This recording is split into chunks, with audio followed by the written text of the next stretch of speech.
A little girl stumbled out of an alley behind Parliament, blood trickling down her face. The royal guard wasn't supposed to move, wasn't supposed to speak, but when she tugged his trouser leg and whispered something that made his blood run cold, Lance Corporal Thomas Darren did something no ceremonial guard had ever done before. He picked her up, carried her straight into the House of Commons, and interrupted the Prime Minister mid-speech.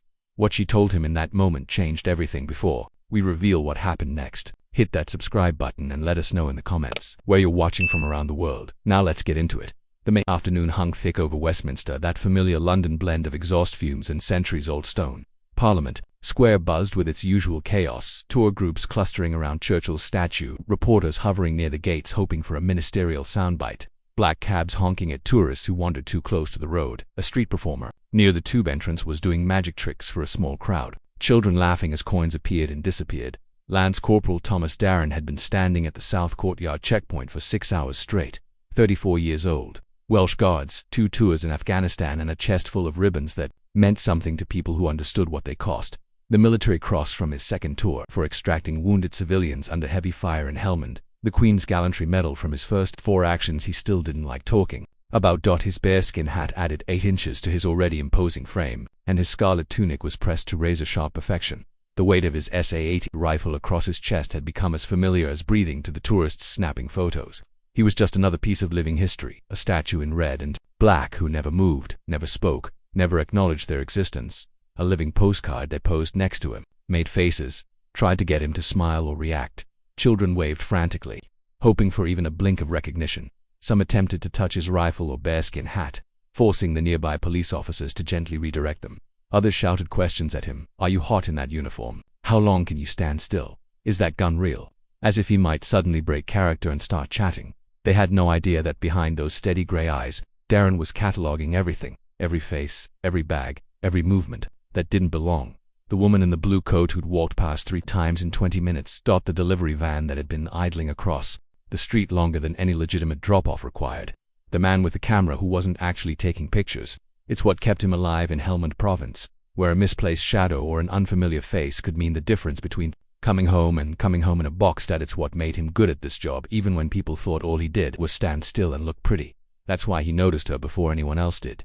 She came stumbling out of the narrow alley that ran between the Ministry of Justice Annex and the old Treasury building. 8 years old, maybe 9, oversized navy hoodie hanging off her thin shoulders, jeans torn at both knees, scuffed trainers that had seen better days, laces untied and trailing.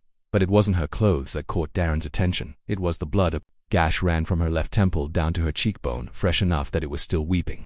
Her right arm hung awkwardly at her side like her shoulder was hurt. She moved with that careful, measured walk of someone in pain trying not to show it. There was dirt under her fingernails, and what looked like brick dust in her hair, as if she'd been climbing or crawling through tight spaces.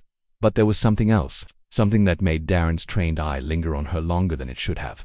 The way she held herself, alert, wary, constantly scanning. Not the confused wandering of a lost child, but the calculated movement of someone trying to stay alive. Most of the tourists didn't even see her. She was just another kid, probably separated from her parents, probably crying for attention. When they did notice her, they quickly looked away. The blood made them uncomfortable, and this was supposed to be a fun day out. But Darren had learned to read body language in places where getting it wrong meant people died.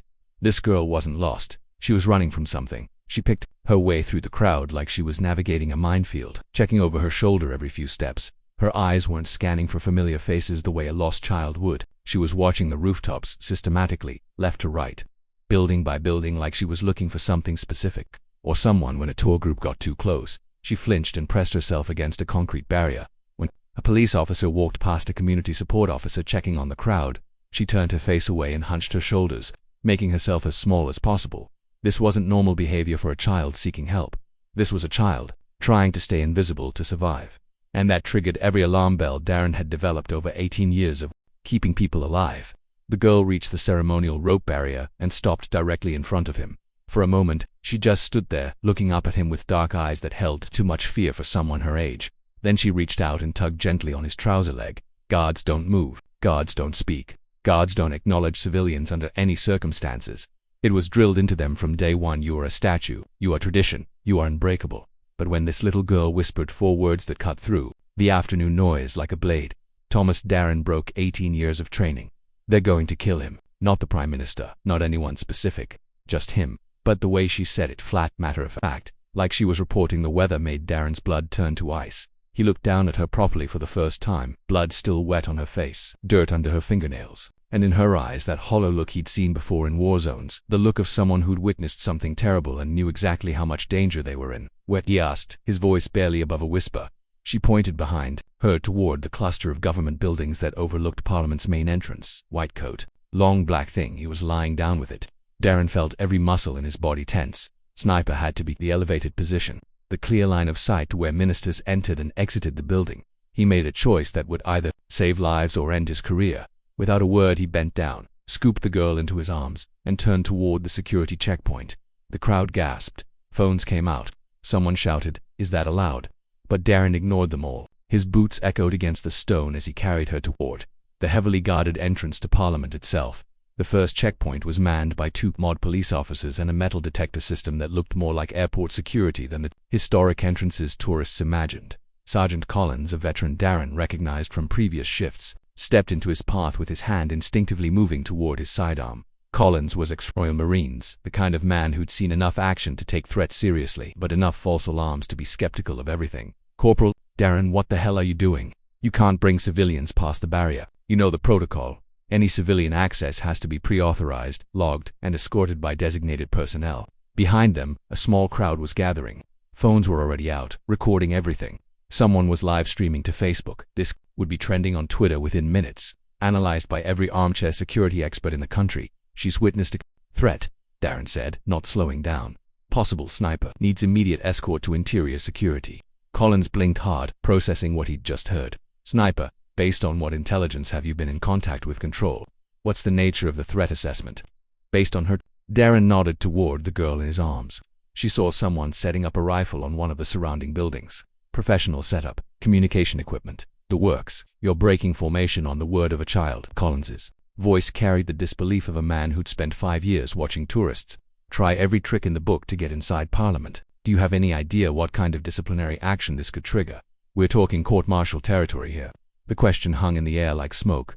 Behind them, more tourists were gathering, phones recording everything. A news crew from Sky News had spotted the commotion and was setting up their camera. This would be on the evening news, analyzed and dissected by experts who'd never stood guard duty in their lives. But none of that mattered to Darren. What mattered was the steady weight of the girl in his arms, and the absolute certainty in his gut that she was telling the truth. Darren looked Collins in the eye. "In Helmand, kids were often our best early warning system. They see things adults miss because they're not supposed to be there." Collins studied the blood on the girl's face, then looked at Darren's expression. In 5 years of gate duty, he'd never seen the unflappable Welsh guard look genuinely concerned. "Jesus Christ," he muttered, then spoke into his radio. "Control, we have Corporal Darren incoming with a civilian minor reporting potential threat, requesting immediate protocol override." The radio crackled. "Negative on civilian access. Refer to local authorities." Darren stepped closer to Collins's mic. "You've seen me stand in the rain for 8 hours without moving. You've seen me take abuse from drunks and protesters without flinching. I'm telling you right now, this is real." Collins hesitated, then made the call that probably saved the Prime Minister's life. "Control, override granted. Escorting to interior security now." He stepped aside. Parliament's interior was a maze of red carpet and centuries-old tradition. Aides hurried past with briefing folders, their footsteps muffled by thick rugs. Portrait eyes followed Darren as he carried the girl deeper into the building, past security checkpoints that waved him through based purely on the authority in his stride. The girl hadn't said another word. She just clung to his tunic, her small fingers twisted in the heavy fabric, watching everything with those 2 alert eyes. They could hear the Prime Minister's voice now, echoing from the main chamber. Prime Minister's Questions was in session, the weekly parliamentary theater where careers were made and destroyed with perfectly crafted soundbites. 2 diplomatic protection officers stood guard outside the chamber doors. They moved to block Darren's path as he approached. "Absolutely not," one of them said. "You cannot interrupt a sitting session." "I don't care what she saw," Sniper Darren said simply. "Third building over. Man in a white coat setting up a rifle. She ran here to warn us." The officers exchanged glances. One spoke into his radio. "Control, we have a potential threat report from a civilian minor. Request immediate rooftop visual of surrounding buildings." Static crackled back. "All units conducting sweep now. Stand by." Through the heavy wooden doors, they could hear the Prime Minister fielding questions about education funding. Normal political theater. Boring, routine, safe. The girl stirred in Darren's arms and looked up at him. He had a special shirt, she whispered, like doctors wear, and he had wires coming out of his ears. communication equipment, professional setup. This wasn't some random nutter with a grudge. The radio crackled again. Control to all units, visual confirmed. Subject in white coat on rooftop of Treasury Annex appears to be handling equipment. Armed response dispatched to Deepatika. Officers went pale. One of them yanked open the chamber doors. The House of Commons fell silent as a fully uniformed royal guard stepped across the threshold carrying a bloodied child. 200 of the most powerful people in Britain turned to stare. The Prime Minister stopped mid-sentence, his mouth hanging open. Sir Darren called out, his voice carrying across the hushed chamber. This girl has information about an immediate threat to your life. Chaos erupted. MPs jumped to their feet. Security officers poured in through side doors. The speaker banged his gavel uselessly as voices rose in confusion and alarm, but through it all, the little girl just watched like she'd seen this kind of chaos before and knew it would pass. The Prime Minister descended from the dispatch box, his face a mixture of anger and bewilderment. What is the meaning of this? We're in the middle of there's a man on the Treasury roof. Darren interrupted. Sniper rifle. She saw him. Setting up, she ran here to warn you. The PM looked at the girl properly for the first time, 8 years old, covered in blood, staring back at him with the kind of steady gaze that adults found unsettling in children. What did you see? He asked her directly. Man in white coat, she said, her voice barely audible in the vast chamber. He had a long black thing in pieces, was putting it together on the roof, had wires in his ears like the police do. The PM's security detail was already in motion. Radio chatter filled the air as armed response teams coordinated with rooftop units. On the chamber's main display screen, live feeds from security cameras started cycling through exterior views. Camera 12, scanning Treasury building. A voice crackled over the intercom. Nothing visible on first sweep. Try thermal imaging, someone called from the security booth. Switching to thermal. Wait, contact. Single heat signature. Northeast corner behind the ventilation housing. The screen flickered, then zoomed in. At first it was just a grainy image of concrete and metal ductwork. Then the camera adjusted and there he was. A figure in medical scrubs crouched behind a ventilation unit on the Treasury building. Barely 50 yards from where they sat, in his hands was the unmistakable outline of a sniper rifle scope-mounted, partially assembled. Even from this distance they could see the bipod legs extended. The weapon trained toward the very windows they were standing beneath. The chamber fell deadly quiet. Some MPs had gone pale. Others stared at the screen in horrified fascination. The Chancellor, sitting in the front row, reached unconsciously for his chest, as if he could feel crosshairs settling there. When the man on the roof realized the cameras had found him, his reaction was swift and professional. No panic. Number 4. Desperate scrambling. He began breaking down his weapon with the efficiency of someone who'd done this many times before. Armed response. Converge on Treasury roof immediately. The lead security officer barked into his radio. Subject is mobile and armed. Repeat. The subject is mobile and armed. On screen, they watched as tactical teams rappelled from helicopters, black-clad figures, moving with deadly precision across the rooftop. The sniper had almost finished packing his weapon when they reached him. The takedown was swift and professional. Within 30 seconds, the man was face down on the roof tiles, hands zip-tied behind his back, his rifle secured as evidence. The chamber erupted again, but this time the voices carried relief instead of confusion. Were actually applauding, though they seemed unsure whether they were clapping for the tactical teams or the little girl who had spotted the threat. But in the eye of the storm, the little girl just pressed her face against Darren's chest and said quietly, "I told you so." The armed response was swift and professional. Within minutes, the man on the roof was in custody, his rifle and equipment secured as evidence. The immediate threat was over, but the questions were just beginning. In a secure briefing room deep within Parliament, the girl sat wrapped in a thermal blanket, sipping hot chocolate while a paramedic cleaned the cut on her face with gentle efficiency. The room itself was sterile and windowless, designed for sensitive conversations, soundproofed walls, secure communications equipment, and the kind of serious atmosphere that made even adults speak in whispers. She'd given her name as Penny Morrison, 8 years old, from Bermondsey. Her mother worked as a cleaner in one of the government buildings nearby, starting her shift at 5 o'clock in the morning to avoid the crowds and finish before the important people arrived for work. Penny had been staying with a neighbor, Mrs. Chen. Every morning since the school holidays began, the Prime Minister sat across from her, his usual parliamentary confidence replaced by something much more human, a man who'd just realized how close he'd come to dying and was struggling to process it. A child psychologist sat nearby, Dr. Sarah Williams, who specialized in interviewing young witnesses to serious crimes. Next to her was Detective Chief Inspector Malcolm Hayes from the Metropolitan Police's Counter-Terrorism Unit, a man whose calm demeanor masked 20 years of hunting down people who wanted to kill other people. "Can you tell us exactly what you saw this morning, Penny?" DCI Hayes asked gently, his notebook open but pen unmoving. "Take your time, there's no rush." Penny wrapped her small hands around the warm mug and took a careful sip.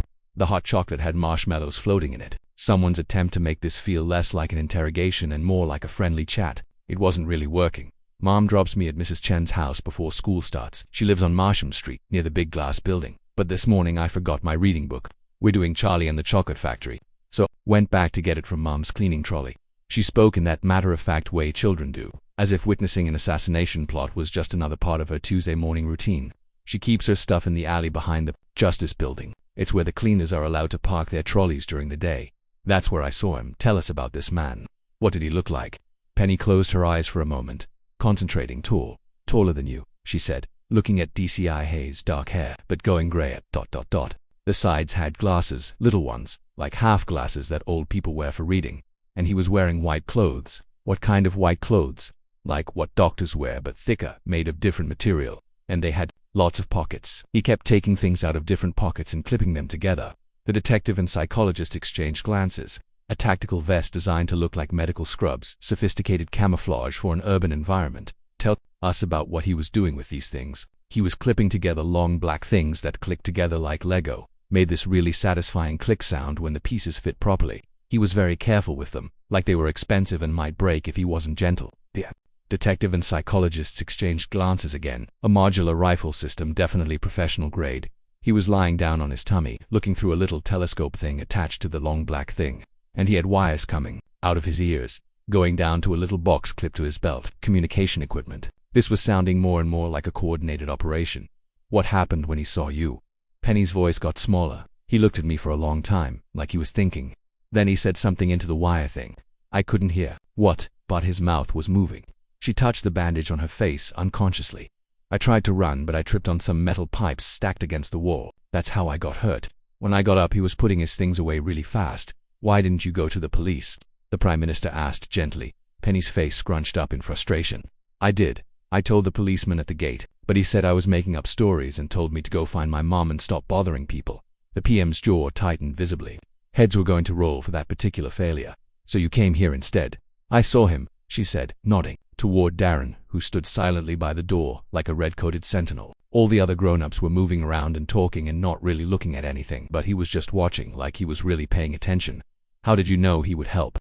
Penny considered this seriously, like it was a question that deserved a proper answer. My granddad was a soldier. He used to stand really still like that when he was thinking hard about something important. Mom says soldiers are trained to notice things other people miss. She looked up at Darren with something approaching hero worship, and he looked like someone who would believe me. Out of the mouths of babes are trained soldiers. Situational awareness, misinterpreted by a child as simply being a good listener. It had saved the Prime Minister's life. The debriefing that followed revealed the full scope of what had been prevented. The sniper was Marcus Webb, 42A, former Army marksman who'd been dishonorably discharged for insubordination and mental health issues. His service record showed expert marksmanship qualifications and training in long-range surveillance. Since leaving the military, he'd fallen in with an extreme political group that had been on MI5's watch list for months, the kind of people who talked about purifying British politics through violence. His rifle was military grade, a modular L115A3 sniper system that could be broken down into innocuous-looking components and reassembled in under 2 minutes. The scope was thermal, imaging capable, worth more than most people's cars. His position had been carefully chosen for maximum impact, elevated, concealed, with multiple escape routes planned. If Penny hadn't spotted him, if she hadn't found the courage to approach a royal guard, if Darren hadn't trusted the instincts of an 8-year-old girl, Webb would have had a clear shot at not just the Prime Minister, but potentially half the cabinet. The investigation also revealed how Webb had gained access to the Treasury building.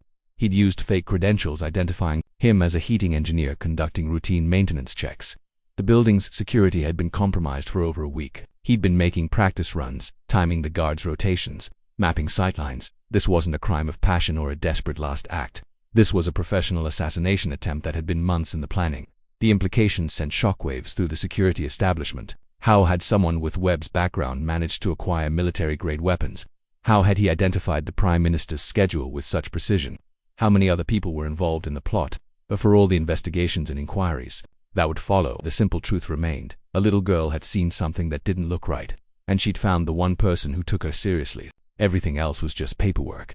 Later that evening, as Parliament emptied and the media circus moved on to other stories, Darren found himself back at his original post in the courtyard. The crowds had thinned, the tourists had gone home, and the weight of the day was settling on his shoulders like lead. A soft voice interrupted his thoughts. "You're still here." He turned to see Penny approaching with a woman who had to be her mother, same dark hair, same serious eyes. The cut on Penny's face was properly bandaged now, and she was wearing a clean jumper that someone had found for her. "Thought you might have gone home," she said. Soon Darren replied, "How are you feeling?" "Better. Mom says I can have pizza for dinner because I was brave today." Her mother stepped forward, tears in her eyes. "I don't know how to thank you. If you hadn't listened to her." Darren shook his head. "She did the hard part. All I did was carry her." Penny looked up at him seriously. "Will you get in trouble for moving when you weren't supposed to?" "Probably not," he said. "And even if I do, it was worth it." She smiled then, the first real smile he'd seen from her all day. Good, because someone had to listen. As they walked away, Penny turned back once and waved. Darren raised his hand slightly in response, barely a movement, but enough. Sometimes the most important conversations happen in whispers. Sometimes the biggest threats come from the most unexpected places, and sometimes the difference between tragedy and safety comes down to one person deciding to trust a scared little girl who just wanted someone to listen. The next morning, the newspapers were full of headlines about the foiled assassination attempt. The Times led with, "Child hero saves PM," while the Daily Mail went with 8-year-old stops sniper, most focused on the dramatic scene in Parliament, the political implications, the security failures that had allowed a gunman to get so close to the heart of British democracy. Politicians gave grave statements about reviewing security protocols. Experts debated the state of domestic terrorism on morning television shows. But buried in the inside pages was a smaller story that most people missed, a photo of Lance Corporal Thomas Darren back at his post, standing perfectly still in his red tunic and bearskin hat. The caption read simply, "The guard who moved." The article was only 3 paragraphs long, no mention of medals or commendations. The military didn't publicize internal disciplinary reviews, even when they resulted in quiet recommendations for bravery awards, no quotes about heroism or duty. Darren had declined all interview requests, referring journalists to the Mod Press office. Just a soldier doing his job, which, it turned out, sometimes meant knowing when to break the rules. The photograph that had been taken just after dawn, before the tourist crowds arrived.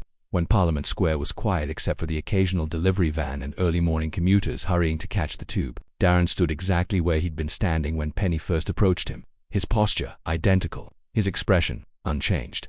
To anyone who didn't know what had happened, he was just another ceremonial guard doing what ceremonial guards do. But if you looked closely, and the photographer had been skilled enough to capture this, there was something different in his eyes. An alertness. A readiness that went beyond normal duty. The eyes of someone who'd learned that the most important moments often come without warning, announced by nothing more than a small hand tugging at a trouser leg. And in a primary school in Bermany, a little girl named Penny Morrison told her classmates about the day she met a real-life soldier who taught her that sometimes the best way to be heard is to find someone who knows how to be still. Her teacher, Mrs. Patterson, had initially thought it was another one of Penny's elaborate stories. The child had quite an imagination. But when the news broke that evening, Mrs. Patterson found herself looking at Penny with new eyes. The drawing that Penny had made for Darren was pinned to the classroom wall now, next to the other children's artwork. It showed a tall figure in red with a big black hat standing next to a much smaller figure with dark hair.